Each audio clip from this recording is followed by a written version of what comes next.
is the day after Canadian Thanksgiving, and I have a lot of turkey left over, and I have some gravy and corn, and I am going to make my turkey pie. So I'm going to bring you along and show you what I do. Now, a lot of people after Thanksgiving, they make turkey pot pies and all of that, and that's all great. I make turkey pies. I make a pie that when you cook it, it reminds you of the turkey dinner you ate. It's a hearty pie, and it's mainly a lot of meat. So let me show you what I do. Now, first off, by all means, get the ready-made pie crusts. But I needed quite a few of them, and I'm trying to save money, so I made my own. And I've been making my own for so many years that it's not too much of a bother. So you're going to need to cut a couple potatoes. Now I'm just cutting them in little cubes, kind of like how when you see them in little pies. Not any bigger than that.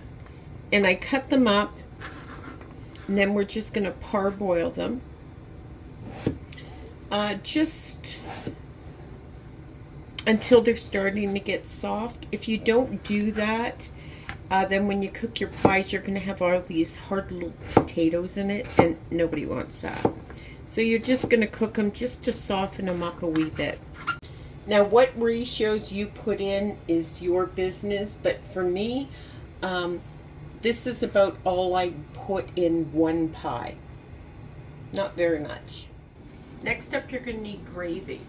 Now, chances are most times, I don't have enough gravy left over. So what you're going to do is you're going to resort to the good old gravy mixes. So I have gravy mixes cooking on this stove, and then you're going to take the gravy mixes and mix it in with your homemade gravy or whatever you had the night before, and that improves it, just stretches it and doesn't degrade the taste very much. I also forgot to say, when I take it out of the fridge, I remove that layer of fat. Just cuts down on the calories before I heat, and then I heat it up a little bit before I mix it with the other gravy. Okay, these pies are put together in layers. There's no mixing of anything. So all you're going to do is you're going to layer in the turkey. And no, you're not going to break it up into little pieces. You want to be able to get out your knife and cut the turkey just like you did at dinner.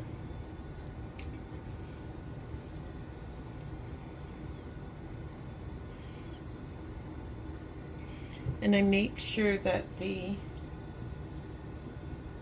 entire bottom is covered.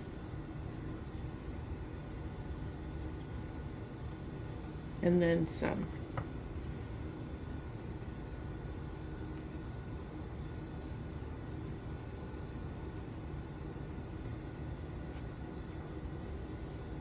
I'm just going to go like that and go through and make all of my pies. Now that the turkey's all in, I'm just going to sprinkle these lightly with potatoes. We don't put a lot in them. I think it's from maybe back in the day when I was young and I used to get served these frozen pies. They were all potato, and you would get the occasional chunk of meat.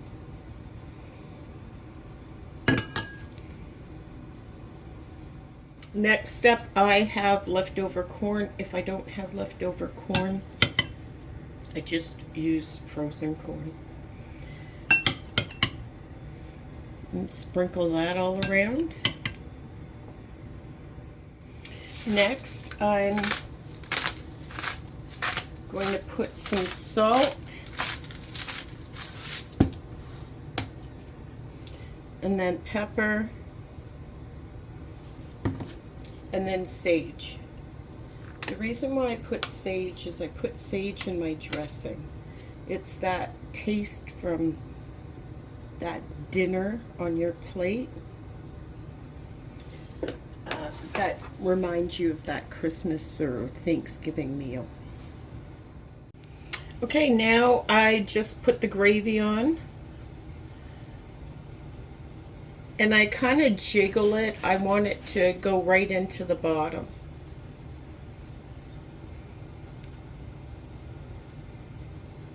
We want as much as possible, but we don't want to overfill it, so I just take my time. That's about the maximum amount of gravy I can get in. So right now, it's just a matter of putting on the top and making sure to seal the edges. Okay, so we sealed these with a beaten egg white, and then I brushed the tops with a beaten egg white. Now normally in a pie you would cut air vents. In these pies, do not, because you want to keep in all that liquid and juice. It's not like an apple pie where you want that to dissipate. You want to keep that inside and make the juice, make the gravy. Sorry, I'm a little bit...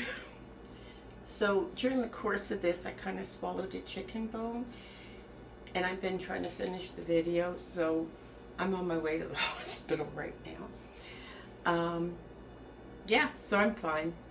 Just gotta take care of business. So thank you for joining us, and please check your turkey before you grab a piece of turkey and shove it in your mouth. Make sure you check to see if there's a little fine bone in it. Take care, everyone. Okay, so I decided to continue with the video because we ended a little crazy last night. Update, I did have to go to the hospital, and the doctor ordered x-rays and that, and then talked to the surgeon to see what to do. And they decided, since I could get water, like liquids down, and some food, that the surgeon was going to see if I could work it down myself. I don't even know whether it's down. It cut me as it was going down. So as far down as the doctor could see without putting a scope down, it was cut.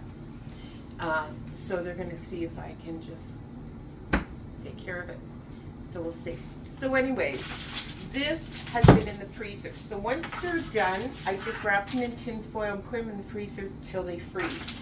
Once they're frozen, these fit in the large size Ziploc bags. I put them in a Ziploc bag and I freeze them. When I want to cook them, you don't unthaw them. You just, there we go. There's my pie.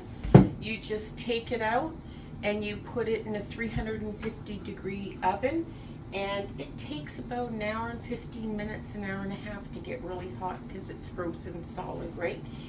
And I have tried this, cooking them first and then freezing them, and by far they're better if you don't cook them. The reason being is when you cook them, all that gravy and meat and everything cooks again. Well, you cooked your turkey and then you're cooking it in the pie, and then you freeze it and then you cook it a third time. The gravy dissipates. The turkey's been cooked 3 times. It's better this way. Give it a try. It's great. So even though I worked late tonight, and because of last night, I didn't actually make dinner, so we're actually going to pop this in the oven, even though I just made it yesterday. And we're going to pop it in the oven, and this is what we're going to have for dinner.